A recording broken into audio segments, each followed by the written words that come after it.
इस बात में तो कोई दो राय ही नहीं है कि हम सब पैसा बनाना चाहते हैं, मगर ये समरी जो है ये बड़ी जादू की समरी लगी मुझे। तो समरी का टाइटल है the psychology of money, timeless lessons on wealth, grid and happiness, जिसे लिखा है मॉर्गन हॉसेल ने। जैसा कि समरी का टाइटल है, ये एक्चुअली में टाइमलेस लेसन ही हमें देती है, और केवल मनी की साइकोलॉजी ही नहीं बताती बल्कि और भी कई साइकोलॉजिकल लेसन्स हमें देती है। और at the end of the summary ऐसा लगता है जैसे बहुत कुछ हासिल हो गया हो। तो बगैर कोई बहुत ज्यादा भूमिका बनाए मैं आज की बुक समरी की शुरुआत करता हूं। The psychology of money by Morgan Housel. Morgan Housel एक इन्वेस्टर और ऑथर हैं। मॉर्गन एक investment fund, the collaborative fund के पार्टनर भी हैं, जिसे 14 लोगों ने मिलकर शुरू किया था। उन्होंने वॉल स्ट्रीट जर्नल के लिए भी कई आर्टिकल लिखे थे और वो 3 किताबों के ऑथर भी हैं। तो आइए उनके एक्सपीरियंस और उनकी लिखी इस बुक समरी को शुरू करते हैं, the psychology of money by Morgan Housel. अगर आपको इनमें से कुछ चॉइस दी जाए तो आप क्या चूज करना चाहेंगे? एक खूबसूरत बंगला, या $3 बिलियन, या फिर फ्रीडम, या फिर अच्छी रेपुटेशन? क्या आपको लगता है कि आपने लाइफ में काफी पैसा कमा लिया है? क्या आप जानना चाहते हैं कि 84.5 बिलियन कैसे कमाया जाए? अगर ये सारे सवाल आपके दिमाग में घूमते हैं तो फिर ये बुक समरी को पढ़िए और सुनिए। इसमें आपके हर सवाल का जवाब मिलेगा। तो आइए फिर इस पहले चैप्टर से शुरुआत करते हैं, the greatest show on earth. Author Morgan Housel जब कॉलेज में थे तो पैसे कमाने के लिए वैलेट की जॉब किया करते थे। जहां वो जॉब करते थे वो लॉस एंजल्स का एक आलीशान और महंगा होटल था। एक बार वहां एक गेस्ट आया जो अक्सर उस होटल में आया करता था। वो लड़का एक टेक्नोलॉजी एग्जीक्यूटिव था और काफी तेज दिमाग वाला था। सिर्फ 20 साल की उम्र में ही उसने वाईफाई राउटर के लिए एक की कंपोनेंट डिजाइन करके उसे पेटेंट करवा लिया था।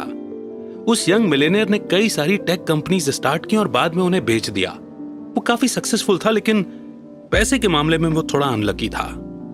वो लड़का जहां भी जाता अपने साथ नोटों की गड्डी रखता था, और जो भी उसके साथ बात करता उसे वो ये पैसे दिखाता था। वो शराब पीकर बड़ी बड़ी डींगे मारता था। एक दिन उस आदमी ने गाड़ी पार्क करने वाले गार्ड को बुलाया और उसे कुछ नोट देकर पास वाली दुकान में जाने का ऑर्डर दिया। गार्ड को नोट के बदले दुकान वाले ने $1000 के सोने के सिक्के दिए। उस यंग टेक्नीशियन ने उन गोल्ड कॉइन्स का क्या किया होगा? उसने वो गोल्ड कॉइन्स समुद्र में फेंक दिए। उसने अपने दोस्तों को भी बुला लिया और सबने मिलकर वो कॉइन्स समुद्र में ऐसे फेंक दिए जैसे कोई तालाब में पत्थर फेंकता है। उसके कुछ दिनों बाद एक दिन वो यंग मिलेनियर गलती से एक होटल के लैंप से टकरा गया। मैनेजर ने उसे कहा कि लैंप की कीमत $500 है। तो उस आदमी ने तमाशा खड़ा कर दिया। उसने अपनी जेब से पैसे निकालकर मैनेजर के मुंह पे दे मारे और बोला, ये रहे $5000, अब दोबारा मुझे अपनी शक्ल मत दिखाना। शायद आप सोच रहे होंगे कि ये मात्र एक कहानी है, कोई सच नहीं।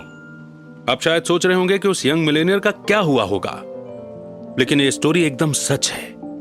इस किताब में आप ऐसी ही और कहानियां पढ़ेंगे, लेकिन इस कहानी के लास्ट में यंग मिलेनियर का दिवाला निकल जाता है। उसने कुछ ही सालों में जो कुछ कमाया था वो सब उड़ा दिया। उसके सारे पैसे खत्म हो गए और उसके यार दोस्त भी उसे छोड़कर चले गए। देखा आपने, पैसे से आप सब कुछ खरीद सकते हैं पर अच्छा व्यवहार नहीं खरीद सकते। चलिए एक कहानी और सुनते हैं। रोनाल्ड रीड एक जैनिटर यानी कि दरबान था। वो एक छोटे से गांव में पैदा हुआ और पला बड़ा था। वो अपने परिवार का पहला ऐसा इंसान था जिसने हाई स्कूल तक पढ़ाई की थी, और उससे भी मजेदार बात यह थी कि वो रोज लोगों से लिफ्ट लेकर स्कूल पहुंचता था।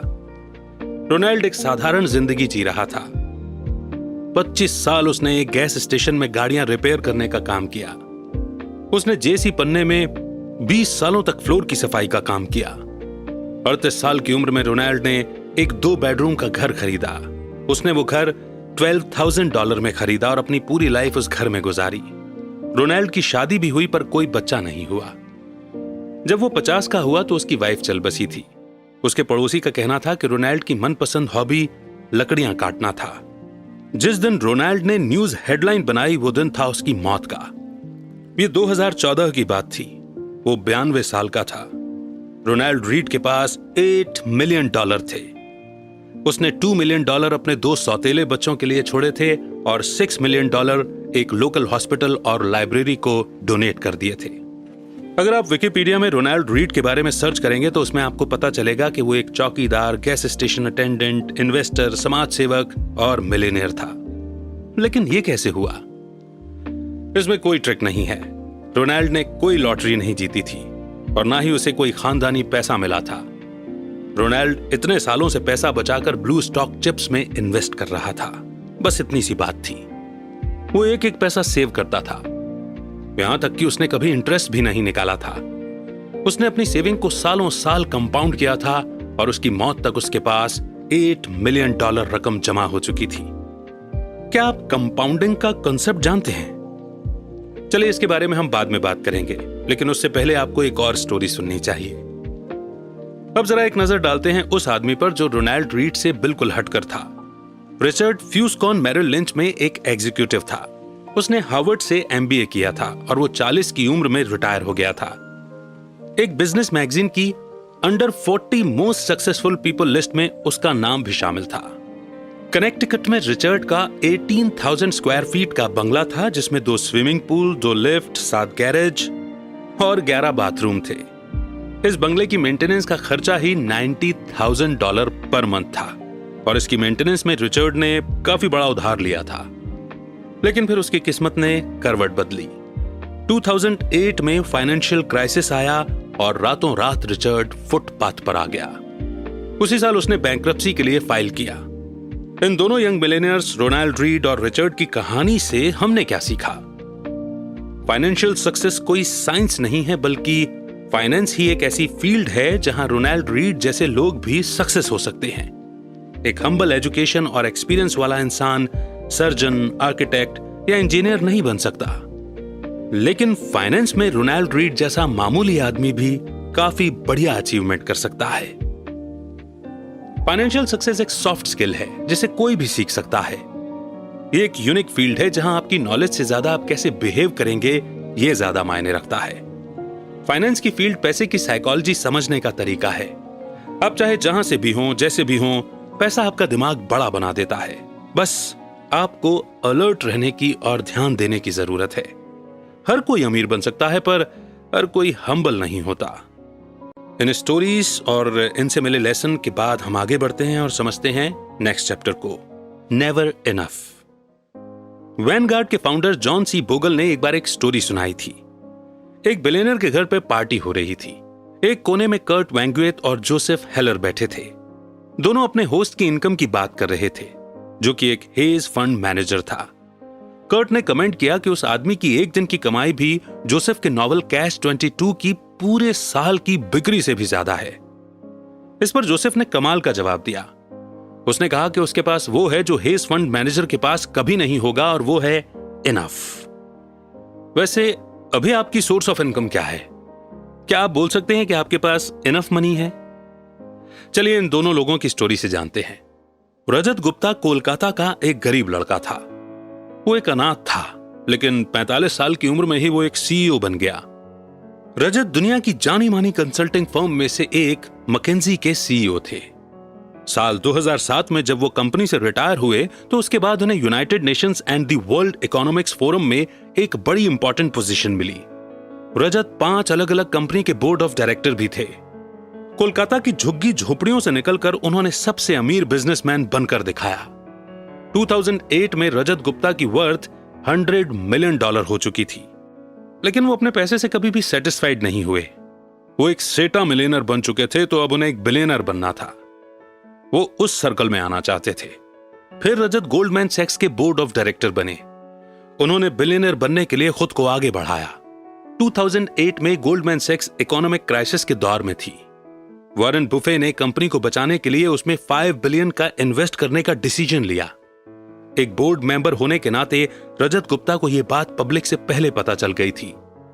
वॉरेन की फंडिंग से बेशक कंपनी के स्टॉक ऊपर जाने के चांस थे। बोर्ड मीटिंग कॉल के 16 सेकंड बाद रजत ने एक हेज फंड मैनेजर राज राजारत्नम को कॉल किया। यह कॉल कभी भी रिकॉर्ड नहीं हुई थी, पर राज ने तुरंत ही गोल्डमैन के 1,75,000 शेयर खरीद लिए। कई घंटों बाद वॉरेन की डील की खबर पब्लिक तक पहुंची। गोल्डमैन के स्टॉक एकदम से ऊपर चढ़ गए। राज ने कुछ ही घंटों में $1 मिलियन कमा लिए और प्रोसिक्यूटर ने बताया कि रजत ने टोटल $17 मिलियन का प्रॉफिट कमाया। इसे एक इनसाइडर ट्रेडिंग का एक क्लासिक केस माना जाता है। रजत गुप्ता ने अपनी सारी दौलत से हाथ धोया और उन्हें जेल से जाना पड़ा। और साथ ही उन्होंने अपनी रेपुटेशन भी गंवाई। रजत के पास पहले से ही 100 मिलियन थे, तो उन्हें $1 बिलियन और क्यों चाहिए थे? उनके पास पहले से ही धन, दौलत, फेम, पावर और फ्रीडम थी, लेकिन लालच में आकर उन्होंने सब कुछ गंवा दिया, क्योंकि रजत गुप्ता के पास इनफ का सेंस नहीं था। हम इस स्टोरी से 3 चीजें सीख सकते हैं। पहला लेसन यह है कि सबसे मुश्किल और फाइनेंशियल स्किल है और ज्यादा दौलत को जमा करने से खुद को रोकना। ज्यादा पावर, ज्यादा फेम और ज्यादा पैसे का लालच सेटिस्फेक्शन से ज्यादा एम्बिशन को बढ़ावा देता है। इस पॉइंट पर आकर जब आप आगे नहीं बढ़ते हैं तो आपको लगता है जैसे आप पीछे जा रहे हैं, और फिर आगे बढ़ने के लिए आप बड़े से बड़ा रिस्क लेते हो। मॉडर्न कैपिटलिज्म 2 चीजों में बहुत अच्छा है। दौलत के साथ साथ आप लालची भी होते जाते हैं। इंसान अपनी हद भूल जाता है, उसे समझ नहीं आता कि कहां पर रुकना है। लेसन नंबर 2, सोशल कंपैरिजन यानी दूसरों से तुलना एक प्रॉब्लम बन जाती है। मान लीजिए कि एक फुटबॉल प्लेयर साल के $5 लाख कमाता है। उसके पास पहले से ही काफी पैसा है, पर अगर हम उसकी तुलना माइक ट्राउट से करें जिसका $430 मिलियन साल के हिसाब से 12 साल का कॉन्ट्रैक्ट है, तो हमें यह प्लेयर उसके सामने एकदम गरीब लगेगा। अब मान लो हेज फंड मैनेजर जो कि $36 मिलियन कमाता है, पर 2018 में top 10 highest paid hedge fund managers कम से कम $340 मिलियन साल के कमाते थे, तो हमें ये 36 मिलियन उसके मुकाबले काफी कम लगेंगे। लेकिन अगर टॉप 10 हेज फंड मैनेजर्स जो साल के $340 मिलियन कमा रहे हैं, वो अपनी तुलना अगर टॉप 5 से करें, तो top 5 hedge fund managers $770 million कमाते हैं।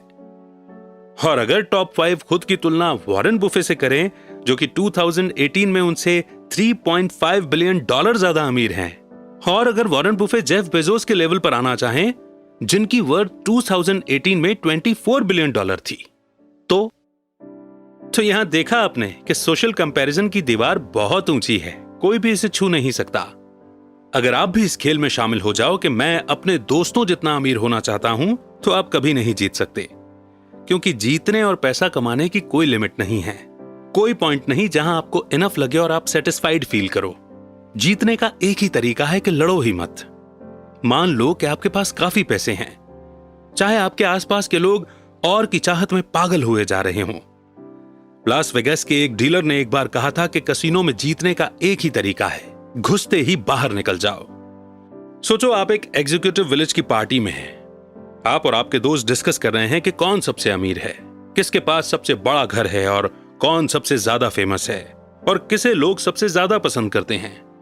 लेकिन आप देखेंगे कि विनर कोई भी एक नहीं होगा। जीतेगा वही जो अपने आप से सेटिस्फाइड है, जो एक छोटे से घर में प्यार करने वाली फैमिली के साथ एक हंसी खुशी की एक खुशहाल जिंदगी जी रहा है।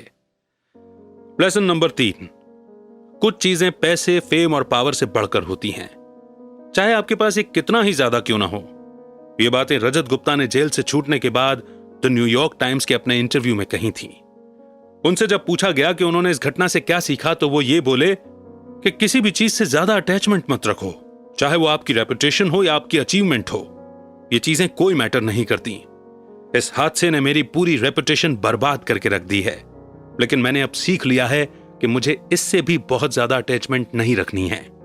रजत गुप्ता खुद को बचाना चाहते थे। वो अपने किए की सफाई दे रहे थे। वो खुद को ही तसल्ली दे रहे थे कि उनकी रेपुटेशन अब उनके लिए और मायने नहीं रखती। लेकिन उनका कहना गलत था। रेपुटेशन बेशकीमती है, फ्रीडम बेशकीमती है, परिवार और दोस्त भी बेशकीमती हैं। लोगों को प्यार करना और बदले में उनका प्यार पाना भी बेशकीमती है। खुशियां बेशकीमती हैं, लेकिन ये सब पाने का एक ही तरीका है, आप अपनी हद समझें। आपको याद रहे कि कब रिस्क लेने हैं और कब इनफ का मतलब इनफ है। और इस इंपॉर्टेंट लर्निंग को सीखने के बाद बढ़ते हैं नेक्स्ट चैप्टर की ओर। Confounding compounding. एक फील्ड से सीखी हुई बातें हमें दूसरी फील्ड में काम आती हैं। क्या आपको पता है कि बहुत पहले आइस एज क्यों आया था? यह कुछ उसी तरह है जैसे इन्वेस्टमेंट में कंपाउंडिंग आपके पैसे पर ग्रो करती है। 19वीं सेंचुरी में जाकर साइंटिस्ट इस बात पर अग्री हुए थे कि धरती में कभी आइस एज आया था। इसका सबूत इतने करीब था कि आसानी से नजरअंदाज कर लिया जाता था। धरती में सिर्फ एक ही आइस एज नहीं आया, बल्कि हमारी पृथ्वी ने 5 आइस एज देखे हैं, जिनकी डेट का हम आज एक्यूरेट अंदाजा लगा सकते हैं। क्या आप सोच सकते हैं कि पूरी दुनिया को बर्फ से कवर करने, बर्फ पिघलने और फिर बर्फ से ढकने पर कितनी एनर्जी की जरूरत पड़ेगी? तो यह घटना 5 बार हो चुकी है। लेकिन आइस एज आया ही क्यों? आइस एज के पीछे की वजह क्या है? इसके बारे में बहुत सी थ्योरीज हैं। एक थ्योरी के हिसाब से माउंटेन रेंज में हलचल होने की वजह से क्लाइमेट में चेंज आया। एक दूसरी थ्योरी कहती है कि आइस धरती का नेचुरल वातावरण है जिसमें ज्वालामुखी फटने से बदलाव आया है। हालांकि ये थ्योरी सिर्फ एक आइस एज को एक्सप्लेन करती है, न कि 5 को। 1900 की शुरुआत में एक सर्बियन साइंटिस्ट मिलुतिन मिलानकोविक ने सोलर सिस्टम में धरती की पोजीशन को स्टडी किया और वो इस नतीजे पर पहुंचा कि सूर्य और चंद्रमा की ग्रेविटेशनल ताकत का प्रभाव पृथ्वी की धुरी पर पड़ता है। मिलानकोविक ने कहा कि कई बार ऐसा भी होता है कि पृथ्वी अपनी धुरी पर कुछ ज्यादा ही झुक जाती है, जिससे इसे नॉर्मल से ज्यादा सोलर रेडिएशन मिलता है। पृथ्वी के हेमिस्फीयर में आने वाले बदलाव के चलते बहुत ज्यादा ठंड हो गई, जिससे पूरी पृथ्वी बर्फ की मोटी चादर से ढक गई थी। व्लादिमीर कोपिन, जो कि एक रशियन मीटेरोलॉजिस्ट हैं, उन्होंने इस थ्योरी में एक कंडीशन जोड़ी है। उन्होंने कहा कि एबनॉर्मल टिल्ट की वजह से धरती पर गर्मियों के मौसम में भी ठंड बढ़ गई थी। ये उस तरह की गर्मी थी जिसमें इतनी गर्मी नहीं होती कि पूरी बर्फ को पिघला सके। गर्मियों के बाद भी धरती के कुछ हिस्से बर्फ से ढके रहे, जिससे बर्फ को आने वाली सर्दियों में भी टिके रहने में आसानी हुई। साल दर साल इसी तरह बर्फ के ऊपर बर्फ की परतें जमा होती रहीं, जब तक कि पूरी पृथ्वी बर्फ से ढक नहीं गई और इस तरह आइस एज आया। समझा आपने? कंपाउंडिंग का कॉन्सेप्ट भी कुछ ऐसा ही है। मान लो आपने अपनी एनुअल सैलरी का 10% इंडेक्स फंड में जमा करना शुरू किया और आपकी एनुअल इंटरेस्ट रेट 10% है, तो अगले साल आपके पास आपकी सैलरी का 10% इंटरेस्ट रेट के साथ होगा। फिर आप 2022 तक अपनी सैलरी का 10% जमा करते गए।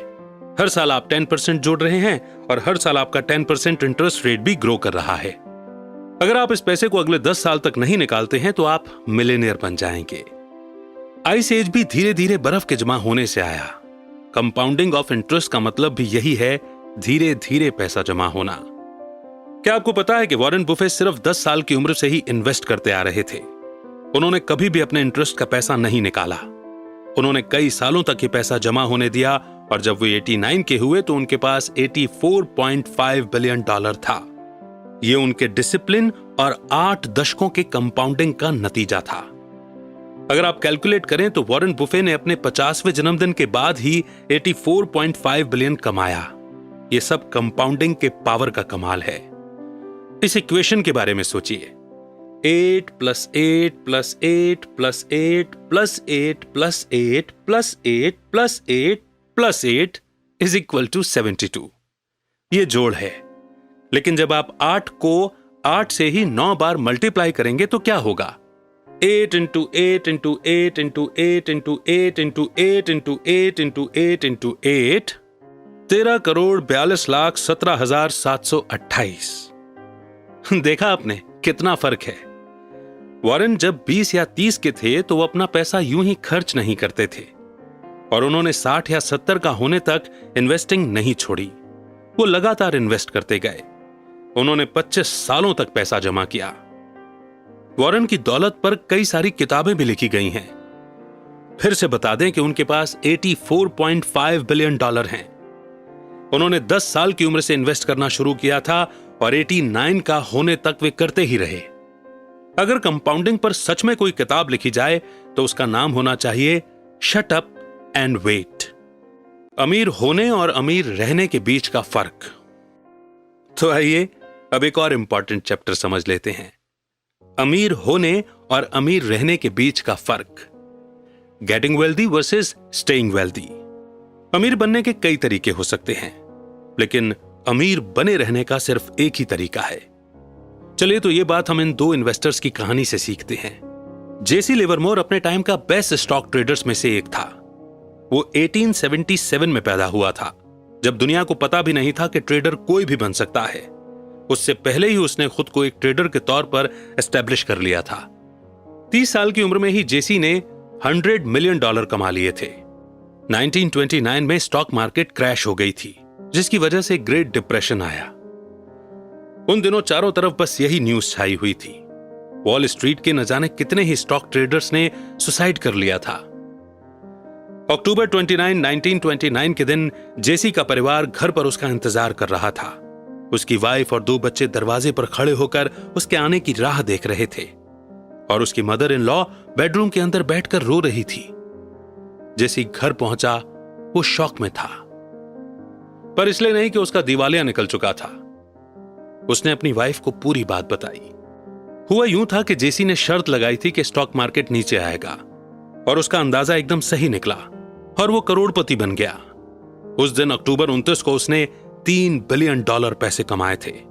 जब हर कोई यह शर्त लगा रहा था कि स्टॉक के रेट ऊपर जाएंगे, तो उस वक्त जेसी ने भविष्यवाणी कर दी थी कि स्टॉक मार्केट नीचे गिरेगा। बस फिर क्या था, वो शर्त जीत गया और रातों रात बिलियनियर बन गया था। पर अब्राहम जर्मांस्की के साथ कुछ अलग किस्सा हुआ। अब्राहम एक अमीर रियल एस्टेट डेवलपर था। 1920 यानी कि 1920 के दौरान वो मिलियनियर बन चुका था। बाकी ट्रेडर्स की तरह अब्राहम ने भी काफी बड़ी शर्त लगाई थी कि स्टॉक मार्केट ऊपर चढ़ता रहेगा। स्टॉक मार्केट क्रैश के कुछ ही दिनों बाद अब्राहम गायब हो गया था। दरअसल उसने सुसाइड कर लिया था। अब फिर से जेसी लिवरमोर पर आते हैं और उसकी स्टोरी पूरी करते हैं। 1929 की क्रैश के बाद जेसी ओवर कॉन्फिडेंट और अनस्टॉपेबल हो गया।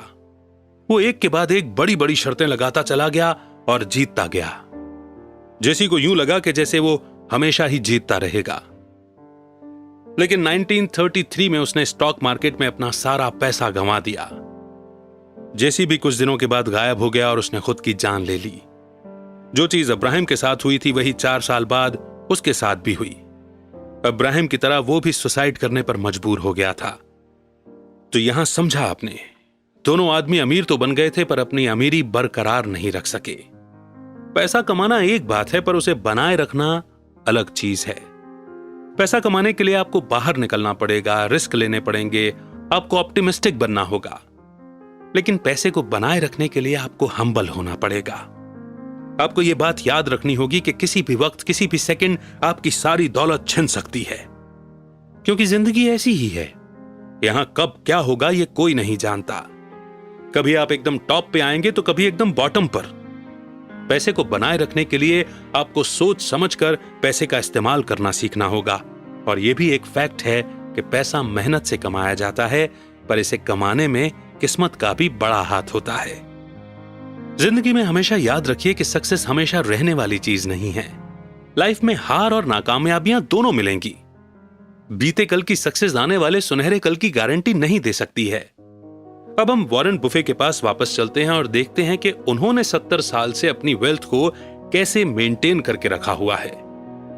उन्होंने अपना पैसा 10 सालों के लिए इन्वेस्ट किया और 1 दशक से भी ज्यादा तक कंपाउंड होने दिया। और 89 की उम्र में उनके पास $84.5 बिलियन थे। वॉरेन को इन्वेस्टिंग आती है। उन्हें पता है कि इन्वेस्टिंग के लिए कौन सी कंपनीज बेस्ट रहेंगी। उन्हें यह भी पता है कि सबसे सस्ते स्टॉक्स कौन से हैं और वो सबसे ज्यादा इफेक्टिव मैनेजर्स को जानते हैं। और इसी तरह से वो एक अमीर आदमी बने। लेकिन ध्यान देने वाली बात है कि वॉरेन ने अपनी वेल्थ कुछ इस तरह से बनाए रखी। वो किसी के बहकावे में नहीं आए। उन्होंने 14 रिसेशंस भी झेल लिए, पर कभी भी घबराकर अपने स्टॉक्स नहीं बेचे। उन्होंने अपनी रेपुटेशन दांव पर नहीं लगाई। उन्होंने खुद को किसी एक स्ट्रेटजी, एक ओपिनियन या एक पासिंग ट्रेड तक ही सीमित नहीं रखा। उन्होंने कभी भी क्विट नहीं किया और ना ही रिटायर हुए। 65 साल के बाद भी वो कंपाउंडिंग करते रहे और इस तरह वॉरेन सरवाइव कर गए। तो कुल मिलाकर के यहां सिर्फ साइकोलॉजी ऑफ मनी की बात नहीं है, psychology of winning, psychology of satisfaction यानी ह्यूमन बिहेवियर भी यहां पर आता है। तो आइए फटाफट कंक्लूजन को समझ लेते हैं और दोहरा लेते हैं इस बुक समरी की लर्निंग को। आपने इस बुक समरी में उस यंग टेक जीनियस की कहानी पढ़ी जिसने $1000 गोल्ड कॉइन्स को समुद्र में फेंक दिए थे। आपने इस बुक समरी में रोनाल्ड रीड की कहानी भी पढ़ी जिसने एक मामूली सा चौकीदार होने के बावजूद $8 मिलियन डोनेट कर दिए थे। आपने हार्वर्ड MBA ग्रेजुएट और रियल एस्टेट इन्वेस्टर रिचर्ड के बारे में भी पढ़ा जिसने 2008 की क्राइसिस में सब कुछ गंवा दिया था। और आपने इस किताब में रजत गुप्ता की भी कहानी पढ़ी जिसके पास $100 मिलियन होने के बावजूद उसे $1 बिलियन और चाहिए थे। इस बुक में आपने जेसी लिवरमोर और अब्राहम जर्मांस्की की कहानी भी सुनी। इनमें से एक दिन के $3 बिलियन कमाता था, जबकि दूसरा अपना सारा पैसा गंवा बैठा था। बाद में दोनों लोगों ने सुसाइड कर लिया था। और आखिर में आपने इस बुक में वॉरेन बुफे के बारे में भी पढ़ा। तो इन सारे लोगों में आप किनके जैसा बनना चाहेंगे? ये बुक समरी हमें याद दिलाती है कि जिंदगी में रेपुटेशन, फ्रीडम, फैमिली, प्यार और खुशी ही सबसे कीमती चीजें हैं, जो पैसे, पावर और फेम से कहीं बढ़कर हैं। ये समरी ये भी याद दिलाती है कि दुनिया गोल है और हार और जीत जिंदगी का एक हिस्सा है। कभी हमारे पास सब कुछ होता है और कभी कुछ भी नहीं। अमीर बनने के कई सारे तरीके हैं, पर अपनी अमीरी बरकरार रखने का सिर्फ एक तरीका है। इसीलिए हम्बल बने, पैसे की वैल्यू समझें और जो आपके पास है उसमें खुश रहना सीखें। जिनसे आप बेहद प्यार करते हैं उनके साथ वक्त गुजारना सीखें, क्योंकि परिवार और सच्चे दोस्त ही इंसान का सबसे बड़ा खजाना होते हैं। तो उम्मीद करते हैं कि ये बुक समरी हमारे जहन पर, हमारे दिलो दिमाग पर एक पॉजिटिव असर डालेगी और आपको जरूर पसंद आई होगी। कितनी अच्छी लगी आपको ये बुक समरी? आपने इस बुक समरी से स्पेशली क्या सीखा? कमेंट सेक्शन में जरूर लिखें। आपके फीडबैक, आपके कमेंट हमारा हौसला बढ़ाते हैं और उनसे कईयों को सीखने को मिलता है। तो आपके फीडबैक और आपके कमेंट्स का इंतजार रहेगा। नेक्स्ट बुक समरी आप कौन सी सुनना चाहेंगे, आप हमें यह भी सजेस्ट कर सकते हैं। बहुत जल्द एक नई समरी के साथ फिर होगी आपसे मुलाकात। तब तक रखिए अपना बेहतर ख्याल और इन लर्निंग्स को नोट करते जाइए, लाइफ में इंप्लीमेंट करते रहिए। जय हिंद, जय भारत।